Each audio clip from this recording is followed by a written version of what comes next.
If your avoidant ex showed these 5 specific behaviors before they left, the chances of reconciliation may be very low. The last pattern? It's the one that creates a psychological point of no return, and it's the one most people don't even realize is happening. I understand you're here because someone with avoidant attachment has ended your relationship, and you're looking for clarity about what might happen next. Maybe you're analyzing every conversation, wondering if they might reconsider. Today, I'll share 5 behavioral patterns in avoidant individuals when they're emotionally distancing themselves from relationships. These behaviors often follow predictable psychological patterns that can help us understand how avoidant attachment tends to work. I'll explain each pattern, the psychology behind it, and discuss the situations where these patterns might not apply. But here's what most people don't realize. These aren't just signs someone is pulling away. They're actually stages in a psychological process that, once complete, makes reconnection extremely unlikely. What you learn about avoidant behavior could completely reframe how you understand not just this relationship, but how emotional intimacy actually works. Let me start with something that might be difficult to hear, but understanding these patterns could help you make sense of your situation. There are 5 behaviors that often indicate when someone with avoidant attachment has emotionally distanced themselves from a relationship. What makes these patterns particularly significant is that many people focus on the obvious signs, like arguing or growing apart, while missing the subtle psychological shifts that actually determine whether someone will ever come back. These behaviors can begin long before the relationship officially ends. Pattern number 1. Gradual emotional withdrawal. The first pattern is gradual disengagement. This typically isn't a sudden, dramatic ending. Instead, it often unfolds slowly over weeks or months. This might look like slower responses to messages, less frequent quality time together, decreased physical intimacy, or seeming mentally absent during conversations. You might notice they seem physically present but emotionally elsewhere. This gradual withdrawal often involves what psychologists call deactivating strategies, ways that people with avoidant attachment may unconsciously manage their discomfort with emotional closeness. It's as though they're gradually reducing their emotional investment in the relationship. What can make this particularly challenging for reconciliation hopes is that during this withdrawal period, the avoidant person may be mentally adjusting to life without the relationship. By the time they officially end things, they may have already processed much of their feelings about the separation. Pattern number 2. Limited emotional sharing. The second pattern involves ongoing challenges with vulnerability and emotional sharing. If your avoidant partner rarely opened up about their inner world, fears, or deeper needs, this may reflect more than just personality differences. Research suggests that people with avoidant attachment can struggle with emotional awareness and expression. Without deeper emotional intimacy, it can be difficult to form the strong bonds that typically motivate people to work through relationship challenges. Consider this. If someone rarely shares their vulnerable side or communicates their actual needs, it becomes very difficult to build the kind of connection that people usually fight to preserve. The relationship you experienced may have felt different to them than it did to you. Pattern number 3. Recurring unresolved issues. Think back to your relationship patterns. Were there certain disagreements that seemed to repeat without resolution? Perhaps conflicts about emotional availability, need for space, or communication styles.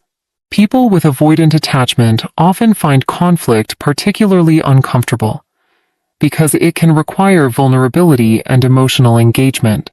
When the same issues arise repeatedly without resolution, they may begin to see this as evidence that the relationship fundamentally won't work. This can create a form of learned helplessness, a sense that no matter what happens, the relationship problems can't be solved. Rather than developing new communication strategies, they may begin to disengage entirely. Pattern 4. Critical communication as emotional distancing. The fourth pattern involves what might seem like sudden criticism or complaint sharing right before or during the breakup. You might have heard things like, "you always," or "you never," or issues they'd never mentioned before. Many people interpret this as anger or intentional cruelty, but relationship experts often see it differently. This might represent a final attempt at communication, albeit a poorly executed one. They may be trying to express unmet needs, but doing so when they've already mentally decided to leave. What makes this pattern particularly telling is the timing. If this criticism appeared right before the breakup, it may indicate they had already emotionally decided to end the relationship and were perhaps trying to justify their decision to themselves. Pattern 5. Complete communication cutoff, the psychological point of no return. And this one is fundamentally different from the others. It's complete cessation of all contact.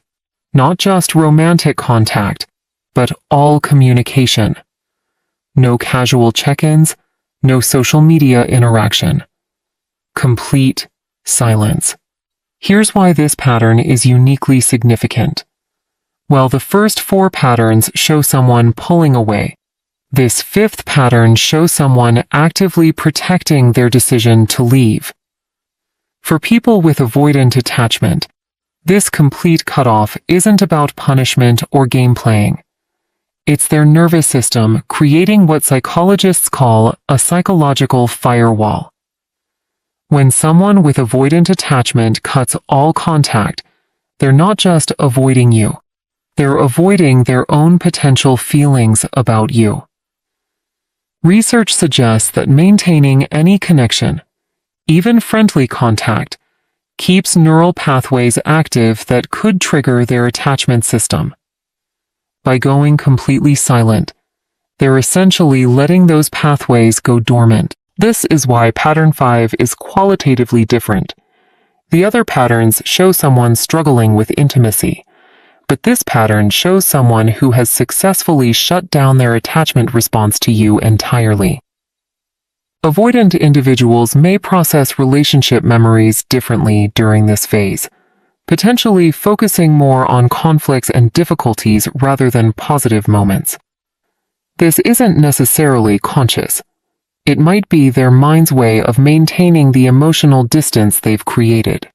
What makes this the psychological point of no return is that once someone has successfully deactivated their attachment system toward you through complete silence, reactivating it would require them to deliberately choose vulnerability again, something that goes against their core protective instincts.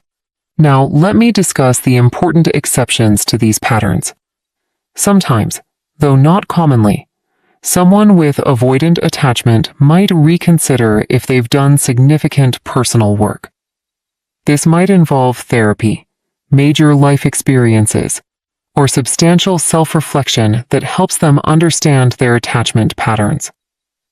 Even in these cases, they would likely be approaching relationships very differently than before, having learned new communication and vulnerability skills. Another consideration is the difference between dismissive avoidant and fearful avoidant attachment styles. Fearful avoidant individuals sometimes engage in push-pull dynamics and might be more likely to reconsider relationship decisions. It's also worth noting that attachment styles aren't destiny. People can develop more secure patterns through relationships, therapy, and personal growth, though this typically requires intentional effort. Here's the perspective shift that understanding these patterns can provide. What you experienced wasn't a relationship that failed. It was a relationship with someone whose nervous system is wired to find deep intimacy threatening. The patterns you witnessed, gradual withdrawal, limited vulnerability, repeated unresolved conflicts, critical communication before leaving, and complete silence. These aren't random behaviors. They're actually a systematic process that avoidant individuals often go through to protect themselves from what feels like emotional danger. This means their behavior likely wasn't about your worth as a partner, your attractiveness, or your lovability. It was about their own relationship with intimacy itself. Understanding this can be both liberating and heartbreaking. Liberating because it's not your fault.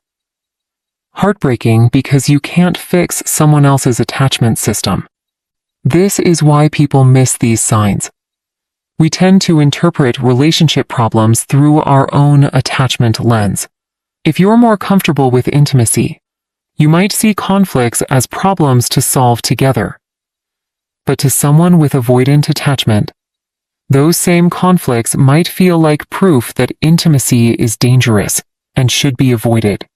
If your avoidant ex displayed these 5 patterns, they may have moved into a protective emotional state that makes reconciliation